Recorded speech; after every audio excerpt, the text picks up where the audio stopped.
Hi, welcome to Scarlet and Maize, a basketball episode. Michigan just lost. Sure did. Yeah. So we can talk about them. We were going to talk about the first few games for each team, but we were going to start with Ohio State, but we'll start with Michigan. So Michigan beat Buffalo 88-76, Prairie View A&M 77-49, and then we're recording this Tuesday night. Yeah. I just got back from the game. It's 1 in the morning. Seton Hall, they lost 67-65. My takeaways from all three games are that Hunter Dickinson is good. The freshmen are coming along, but just aren't there yet. Yeah. I love Juwan Howard. He just got extended for 5 years. For the Seton Hall game specifically, I did say in advance that would be the one that they might lose. I did say that they could struggle early on. But Seton Hall is old and big, and they're just really good. Seton Hall is old and big and good. Yeah. They play a very, very physical brand of basketball that they were allowed to play, and there was some ticky-tack stuff down the stretch on the other end.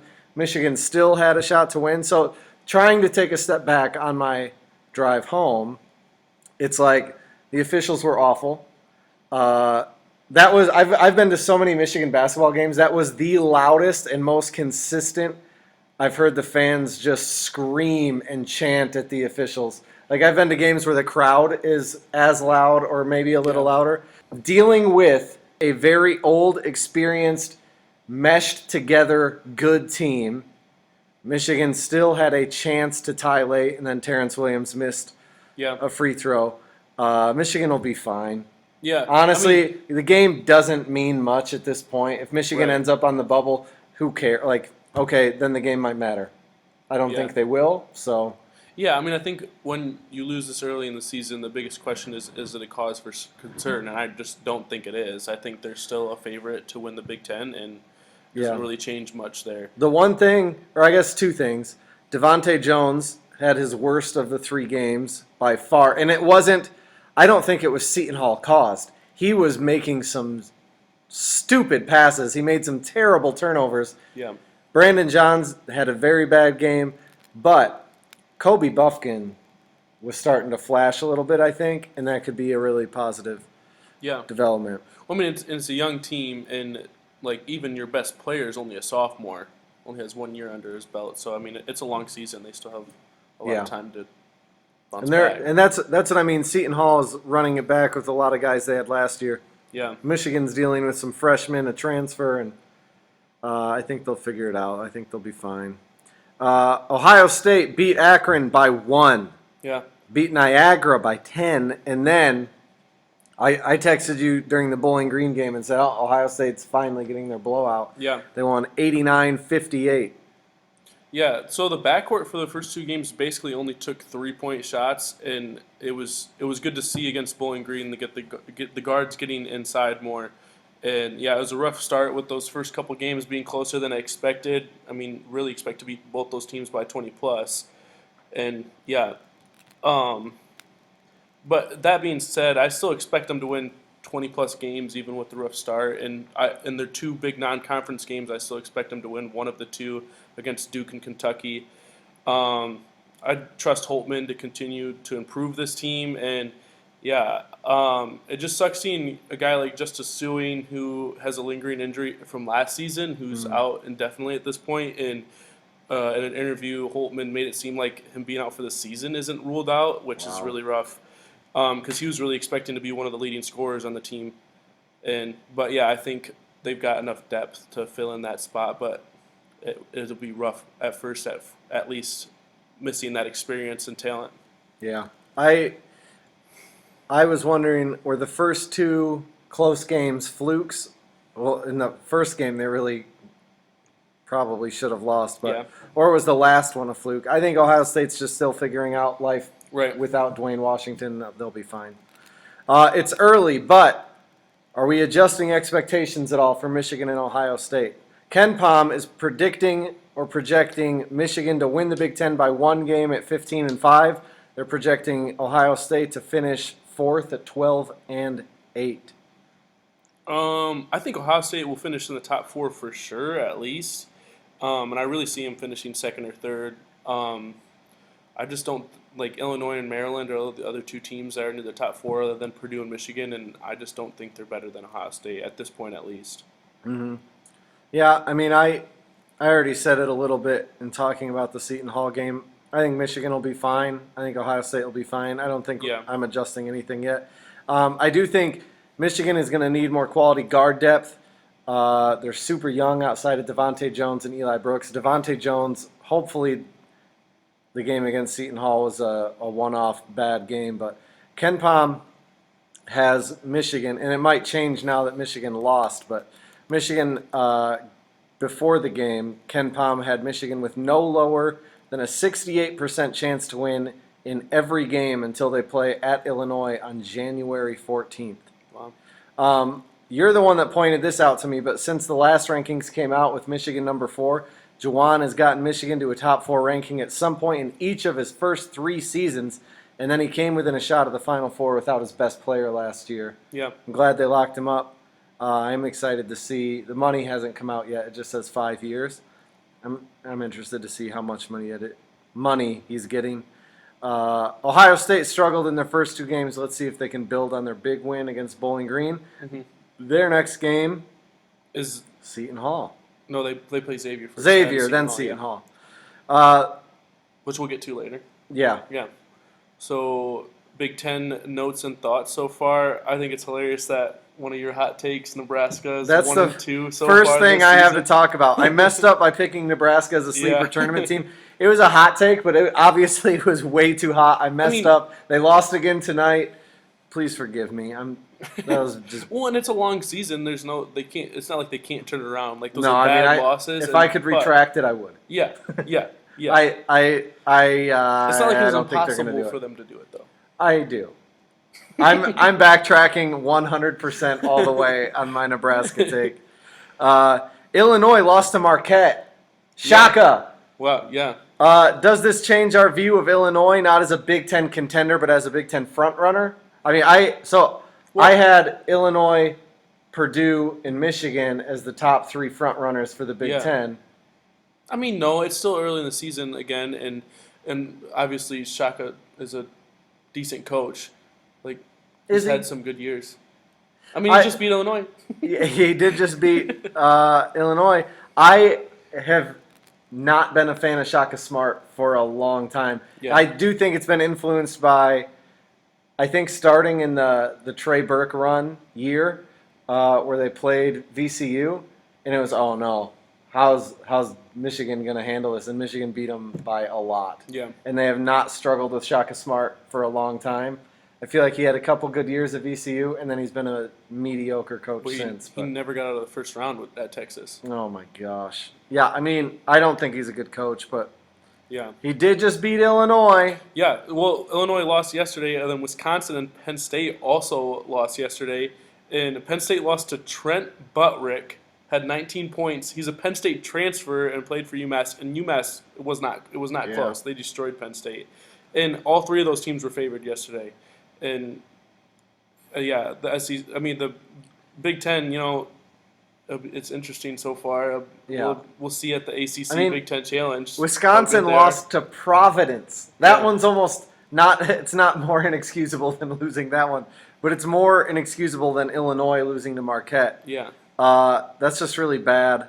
I wonder if Greg Gard gets it together or if he's feeling heat by the end of the year. We'll see. Yeah. Michigan State got destroyed by a Jalen Wilson-less Kansas team, and then they destroyed Western Michigan. Who cares? Yeah.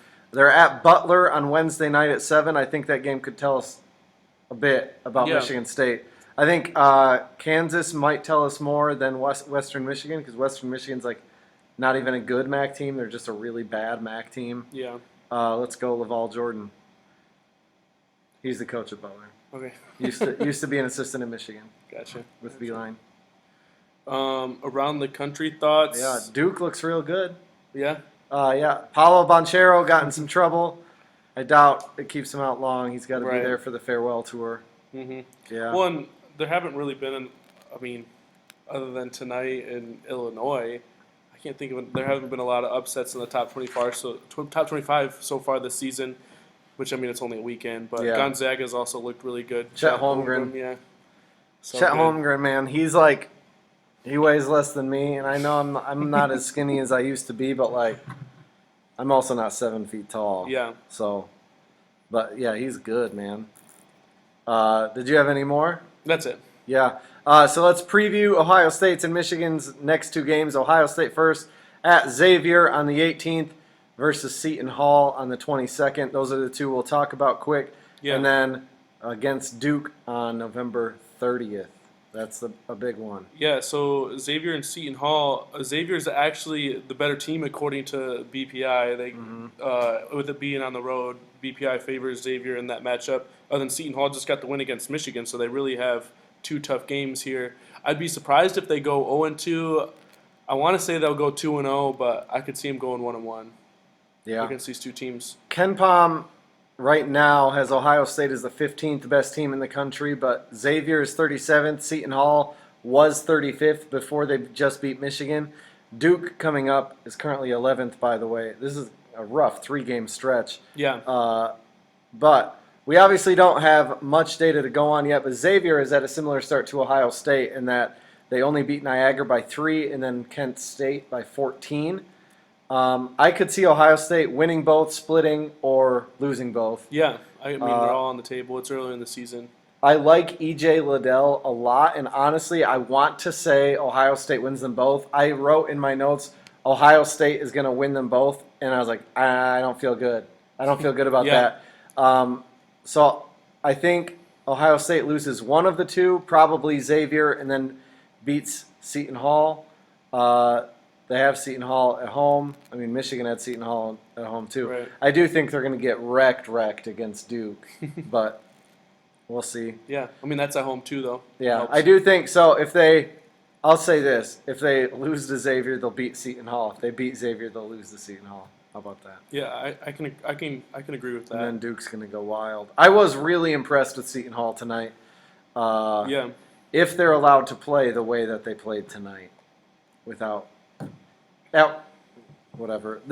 It was all second half. I started quiet. I was sitting next to our friend John. And I said, they're not calling anything on them. How is the more aggressive team on defense have so few fouls? If Seton Hall is allowed to play that way, then regardless of what happens in the Xavier game, they win. Hopefully, I'm a Michigan fan. I hate Ohio State. I hope officials don't ruin the game. This is my first game back in like 2 years. I was excited to be there. I was happy to be there, and it was a great game, overshadowed by some Michigan State fans posing as refs. Michigan against UNLV on the 20th. Tarleton State. Have you ever heard of Tarleton State? Never. Me neither. I wouldn't even have known how to say that. I was really hoping you'd say I don't know that that's right. Tarleton. That sounds November right. 24th, and then they're going to go at North Carolina December 1st.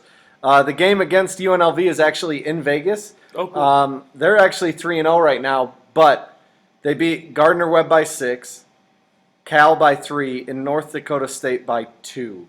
Yeah. UNLV has some size on their bench, but their starting big is 6'9". Oof. Michigan has actually given up a good number of offensive boards in their first few games, but UNLV is 130th on KenPom. I don't think it'll be any problem. Right. Tarleton State has one player that's 6'9", one player that's 6'8", and everyone else is shorter. I had never heard of Tarleton State until I looked up the schedule. For those wondering, they're 217th on KenPom. No bueno. I think Michigan wins by 30. No, I think it went by 50. That'd be fun. Both of these games should be huge blowouts. Both Yeah. of them should be games where Hunter Dickinson does whatever he wants. Right. Hopefully he scores 30. I mean, I think it'll be such a blowout that he ends up scoring 10 to 15. Yeah. Because they're up by so much. That's a good point. That's like Liddell against Bowling Green. That's their biggest win all season. And that was the least points he scored because Right. they were up by so much and just And subbed all the they guys in. honestly should be. Both those teams are just really bad. Yeah. I'm hoping Kobe Buffkin can build off his flashes in the Seton Hall game. I'm also hoping, just at some point, Frankie Collins didn't play at all against Seton Hall. He tried to dunk in his last game over a guy. He jumped from outside the lane and just tried to jump over the big. I just want him to do it again. I just want him to dunk on someone so bad. Yeah. It'll be fun. Do you have anything about the Michigan games? I mean, not really. I mean, I expect blowouts. They're Yeah. terrible. Yeah. Next one before the North Carolina game will be more. Like I said earlier, when you lose this early, is it a cause for concern? If they lose either of these two games, it's a cause for concern, but I don't expect it to be close. Yeah. We're recording again next Tuesday, and it'll be up late Tuesday or early Wednesday so that we can preview Seton Hall, Ohio State, among other games, and give you some stuff to listen to help drown out your family at Thanksgiving. But that's all we got for tonight. Yeah. Buy your eggnog, your cider, your donuts, your cookies, water. I don't know. Quality Dairy pretty much has everything that you need for refreshment. So see you next time. As always, go blue. Go Buckeyes.